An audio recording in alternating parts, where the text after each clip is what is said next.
ถูก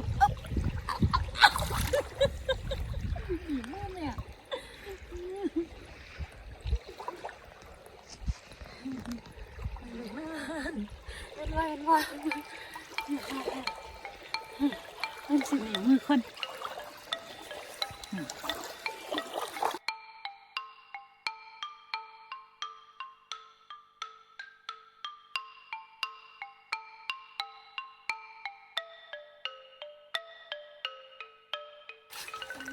เอาล่ะค่ะวันนี้มาทำอะไรก็โปไม่ค่อยเห็นนะ เราจะไม่ไปลึกเนาะเราจะอยู่แค่นี้กุ๊บกุ๊บอ้อยเนี่ย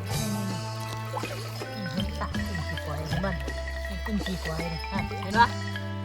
กุ้งจีฝอยวะกุ้งใสๆเห็นปะนี่เหมือนเราจับมันจับประทัดมันเร็ว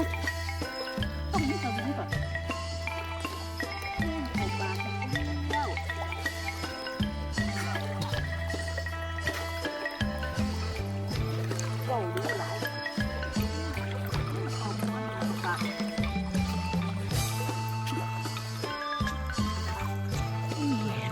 มันกลางคืนมันบ่ค่อยหนีเด้มันเด้เห็นปะ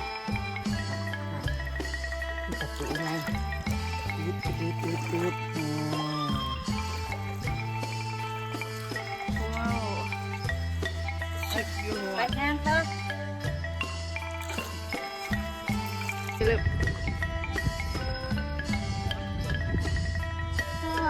ถูก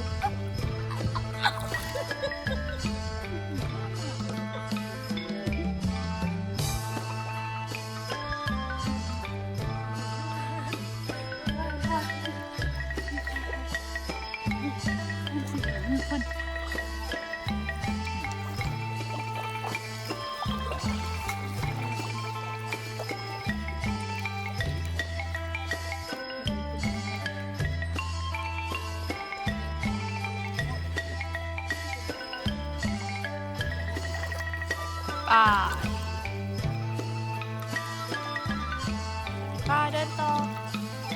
เห็นปะมีแต่กูพูดซะเยอะนะ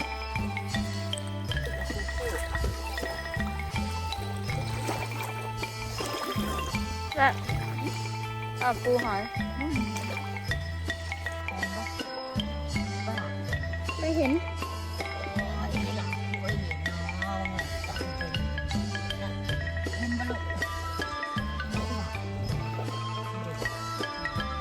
เดี๋ยวยังไงรู้สึกว่าเห็นโอ้โหแต่ปูพูด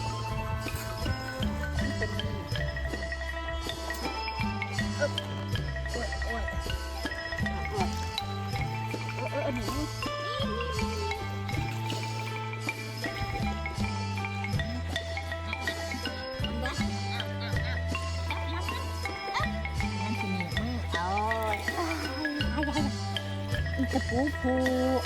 นั่นดิ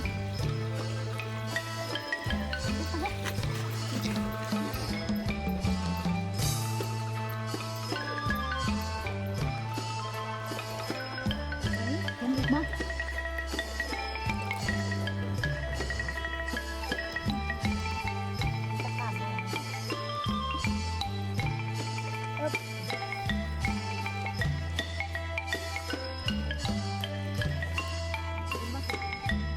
แมงเต็มกล้องเลยค่ะ